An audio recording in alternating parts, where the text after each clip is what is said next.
kita membaca firman Tuhan dari kitab Yesaya 57 ayat 15. Sebab beginilah firman yang maha tinggi dan yang maha mulia, yang bersemayam untuk selamanya dan yang maha kudus namanya. Aku bersemayam di tempat tinggi dan di tempat kudus, tetapi juga bersama-sama orang yang remuk dan rendah hati, untuk menghidupkan semangat orang-orang yang rendah hati dan untuk menghidupkan hati orang-orang yang remuk. Betapa pentingnya kehadiran Tuhan, memberi kekuatan dan kepastian kepada kita. Tuhan memperkenalkan diri sebagai Allah yang maha tinggi. Allah yang maha tinggi adalah Allah yang luar biasa dan tidak sembarangan orang untuk bertemu dengan Dia. Dikatakan, siapakah yang boleh naik ke atas gunung Tuhan, dan siapakah yang boleh berdiri di tempatnya yang kudus? Orang yang bersih tangannya dan murni hatinya, yang tidak menyerahkan dirinya kepada penipuan dan yang tidak bersumpah palsu. Lalu kita juga mengenal Allah yang maha mulia.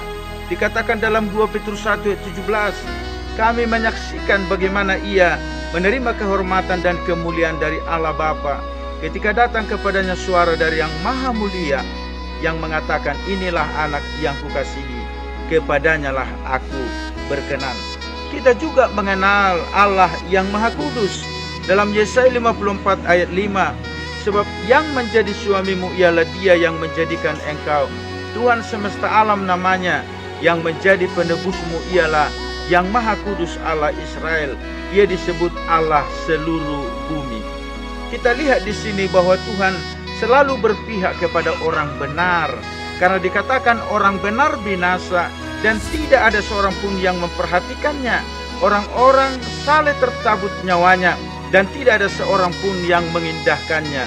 Sungguh karena merajalelanya kejahatan, tercabutlah nyawa orang benar, dan ia masuk ke tempat damai. Orang-orang yang hidup dengan lurus hati mendapat perhentian di atas tempat tidurnya. Jadi orang benar itu mendapat tindisan, tetapi Tuhan menjamin bahkan kematiannya pun menjadi terhormat. Dan yang kedua, Tuhan hadir juga di hati yang hancur, di hati yang berduka, dan di hati yang bertobat.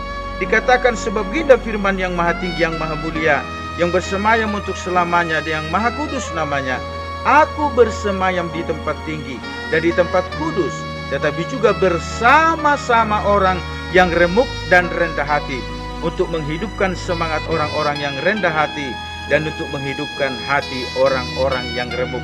Terpujilah Tuhan kita yang maha mulia, maha kudus, tapi Dia hadir di hati yang hancur dan remuk. Dan dikatakan orang yang tertindas ini berseru, dan Tuhan mendengar. Ia menyelamatkan dia dari segala kesesakannya, bahwa aku tertindas itu baik bagiku, supaya aku belajar ketetapan-ketetapan. Dan Tuhan mengampuni setiap dosa dan pelanggaran. Setiap kita yang menyadari dan kita mau bertobat, Tuhan hadir di dalam hidup kita. Saudaraku yang kekasih, bahkan Tuhan memulihkan orang yang mau bertobat. Dikatakan, aku telah melihat segala jalannya itu, tapi aku menyembuhkan dan akan menuntun dia, dan akan memulihkan dia dengan penghiburan juga pada bibir orang-orangnya yang berkabung. Dan yang terakhir, puji-pujian memenuhi orang benar. Dikatakan dalam Yesaya 57 ayat 19, aku akan menciptakan puji-pujian, damai sejahtera bagi mereka yang jauh, dan bagi mereka yang dekat firman Tuhan, aku akan menyembuhkan dia. Betapa pentingnya kehadiran Tuhan ketika sikap hidup kita yang selalu berada di dalam kebenaran Tuhan, maka Tuhan selalu hadir. Kiranya Tuhan berkati kita semua.